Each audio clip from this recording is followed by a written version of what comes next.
आप देख रहे हैं न्यूज़ 9 भारत, रखिए आपको सबसे आगे। नमस्कार, आप देख रहे हैं न्यूज़ 9 भारत। मैं हूं आपके साथ अंजलि। चलिए रुक करते हैं खबरों की ओर।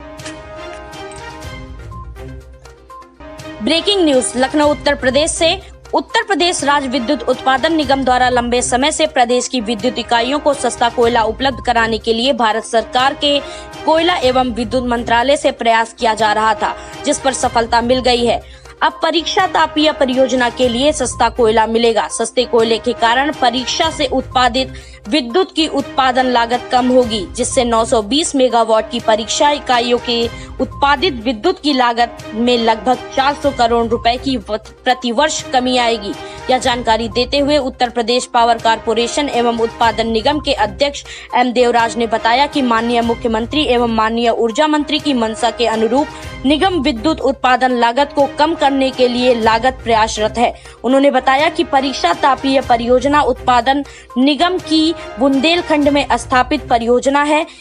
इसके कोयले का अधिकांश लिंकेज बीसीसीएल से है। बीसीसीएल का कोयला अन्य कोल कंपनियों के संपेक्ष महंगा पड़ रहा था, जिसके कारण परीक्षा परियोजना की उत्पादित बिजली महंगी पड़ रही थी। माननीय ऊर्जा मंत्री के कुशल मार्गदर्शन में निगम प्रतिबंध द्वारा लंबे समय से लगातार केंद्र सरकार के कोयला एवं विद्युत मंत्रालय से किए गए थे अनुरोध के परिणाम स्वरूप बीसीसीएल से प्राप्त होने वाला कोयला अब नॉर्दर्न फील्ड लिमिटेड एनसीएल को स्थानांतरित कर दिया गया है। परीक्षा को लगभग 23.31 लाख टन कोयला बीसीसीएल से प्राप्त हो रहा है। अध्यक्ष ने कहा कि इस स्थानांतरण के अनुसार कोयला आपूर्ति होने से निगम को लगभग 400 करोड़ रुपए प्रतिवर्ष उत्पादन लागत में व्यय की कमी आएगी, जिससे प्रदेश को सस्ती बिजली प्राप्त हो सकेगी। न्यूज़ 9 भारत संवाददाता अशोक कुमार यादव की खास रिपोर्ट। एक और प्रस्ताव जो माननीय मंत्री जी ने बताया, उसी कड़ी में औद्योगिक इंडस्ट्रियल क्लस्टर्स बनाने का प्रस्ताव आज माननीय मंत्रिपरिषद ने मंजूर किया है। आप सबको ज्ञात है कि हमारे प्रदेश में मीडियम, स्मॉल और माइक्रो इंडस्ट्रीज लगाने के लिए जगह की बहुत अब डिमांड बढ़ने लगी है। जैसे जैसे खास करके जो ग्लोबल इन्वेस्टर समिट हुई और ऐसे भी जमीन की उपलब्धता कम होती जा रही है, डिमांड बढ़ती जा रही है।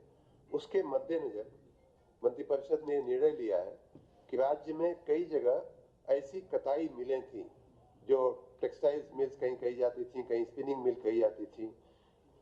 हमारे मऊ जिले में भी इस प्रकार की एक मिल थी, जिसका भी आज के प्रस्ताव में समावेश हुआ है।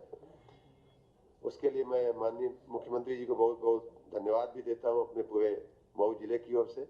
उसमें अब निर्णय ये हुआ है कि विशेष रूप से आज के प्रस्ताव में बाराबंकी, रायबरेली और मऊनाथभंजन जो मऊ है, वहाँ निष्प्रयोज्य जमीनें पड़ी हुई थी। जैसे बाराबंकी में लगभग 70 एकड़, रायबरेली में लगभग 59 एकड़ और मऊनाथभंजन में 84 एकड़ से ऊपर। ये निष्प्रयोज्य जमीनें बहुत कई दशकों से पड़ी हुई थी, मिलें बंद हो गई थी।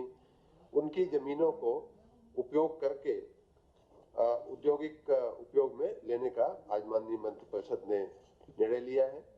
ये जमीन आने वाले दिनों में एमएसएमई पार्क और आईटी पार्क विकसित होने के चलते हजारों लोगों को रोजगारी के नए अवसर खड़े होंगे।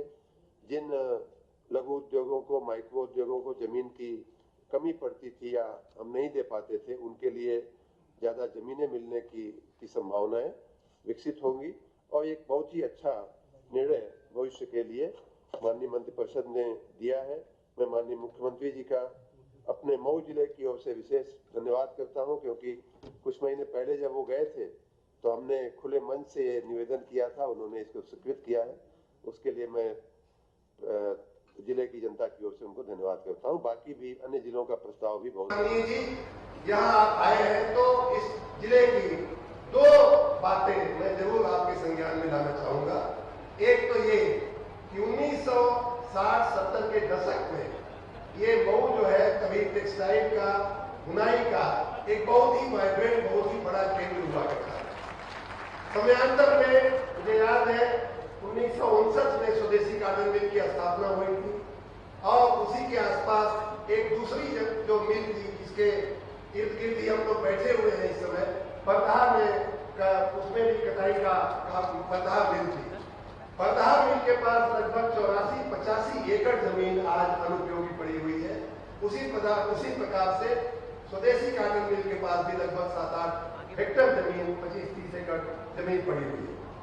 आपसे मेरा विनम्र निवेदन है कि ये दोनों इकाइयां जो थी वो किसी जमाने में 2-3 दशक पहले हजारों हजार लोगों को रोजगार दिया करती थी। आपके पहले की जो सरकारें आई उनकी उपेक्षा के कारण 2005-7 के बाद का जो समय काल गया और आप आए हो तब तक के समय तक रोजगारी की उपेक्षा की गई।